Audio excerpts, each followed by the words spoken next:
Oggi a Dai Roma News. Il mercato fatto dai giornalisti. Inizia la nuova stagione. I rinnovi servono. La nuova maglia Adidas. Da che parte stai? Inizia Dai Roma News. Anche oggi benvenuti alla nuova edizione di Dai Roma News. Prima di iniziare ti ricordo di mettere un mi piace e non mancare di iscriverti al nostro canale. La trasmissione viene pubblicata ogni martedì. E adesso partiamo subito con le notizie del programma. Iniziamo la nostra edizione con Cuoco e tu, Roma, figlia mea. Statene certi, Morata sarà della Roma. No, Pinto ha già concluso l'accordo con il nuovo centravanti. È Adama Traoré. No, Morata ha ricevuto un'offerta irrinunciabile dal Milan. Cerezo, presidente dell'Atletico Madrid, dichiara che Morata non andrà in Italia. E poi abbiamo Kamada, Sabitzer, Renato Sanches, Christensen, Van de Beek e De Paul spuntato solo ultimamente. E il caso Frattesi? Se la Roma dovesse seguire tutti i nomi, sparati ogni giorno dal giornalismo italiano, non gli basterebbero 2 squadre con relative riserve. E Scamacca? Scamacca è una vera telenovela che ha fatto le fortune del primo giornalista che ha sparato la notizia. Il West Ham, proprietario del giocatore, ogni giorno crea qualche problema ai sedicenti ben informati. Prima ha deciso di cederlo. Poi vuole certezze nella futura cessione.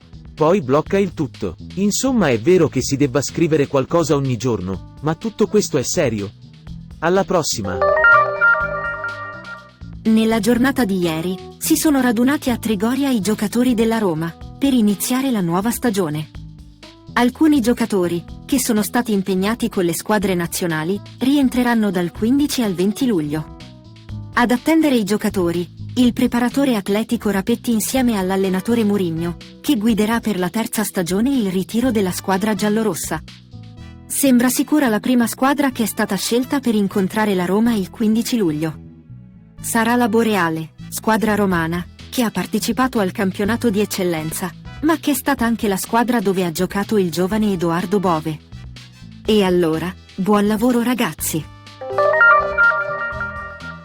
Siamo giunti a il punto del mister.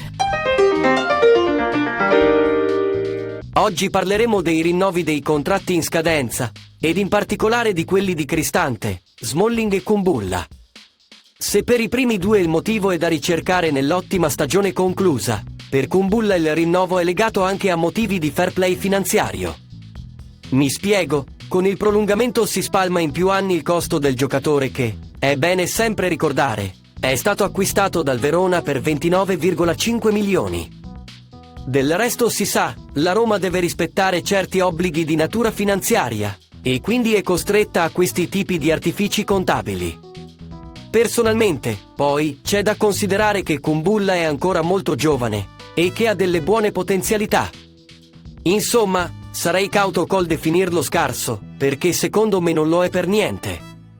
Cristante e Smalling, al quale aggiungo El Shaarawy, sono pilastri della squadra, quindi ben venga il rinnovo. Dai Roma!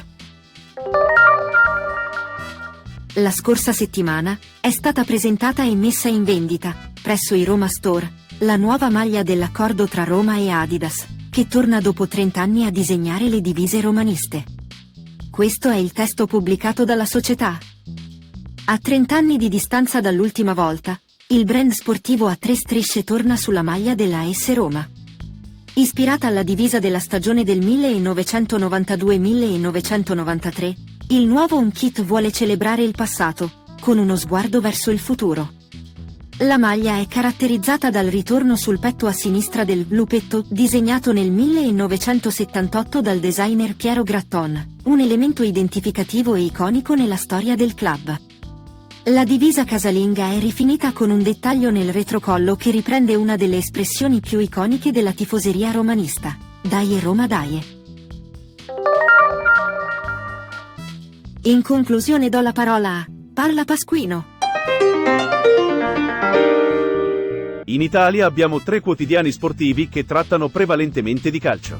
Tutto Sport, la Gazzetta dello Sport e il Corriere dello Sport Stadio. È risaputo che Tutto Sport parla in nome e per conto della Juventus e del Torino, e mai si leggono articoli contro la Juve, e quasi mai sul Torino. Per la Gazzetta, è sempre una effusione di articoli a favore delle due squadre milanesi, il Milan e l'Inter. Mentre il Corriere dello Sport, cosa fa? Un giorno sì ed un altro pure, tratta le squadre romane come le più sprovvedute. In particolare ricordiamo l'ultima serie di eccezionali notizie su Mourinho, del suo direttore Ivan Zazzaroni, il quale affermava che l'allenatore portoghese aveva deciso di lasciare la Roma. Notizia certa da almeno 5 mesi. Notizia che si è rivelata una grande bufala. Ultimamente, mentre molti giornali scrivono di un imminente allungamento del contratto per il calciatore Dybala, il Corriere, cosa scrive? Il Corriere ci regala due perle datate il 6 e il 7 luglio dove scrive che il Chelsea punta Dybala e Chelsea in attesa, facendo intendere che il giocatore potrebbe andar via. Qui io non voglio dire o criticare il sacro diritto di scrivere quel che si vuole, ma è mai possibile che questo quotidiano non riesca proprio a scrivere qualcosa di positivo della Roma sulle sue pagine? Forse perché le origini del quotidiano sono bolognesi, oppure perché la famiglia Amodei, proprietaria anche di Tutto Sport, non ha interesse verso i tifosi romanisti. Gli ultimi due direttori sono stati Alessandro Vocalelli, risaputo tifoso laziale, e Ivan Zazzaroni, titolare della bufala su Mourinho. E con ciò, ho detto tutto. E quindi, dai Roma! Per il momento è tutto. Se all'inizio non hai messo un mi piace, mettilo adesso. Per continuare a seguire le nostre notizie, iscriviti al nostro canale. Per risentirci, ti ricordo che noi pubblichiamo ogni martedì. Appuntamento alla prossima edizione di Dai Roma News.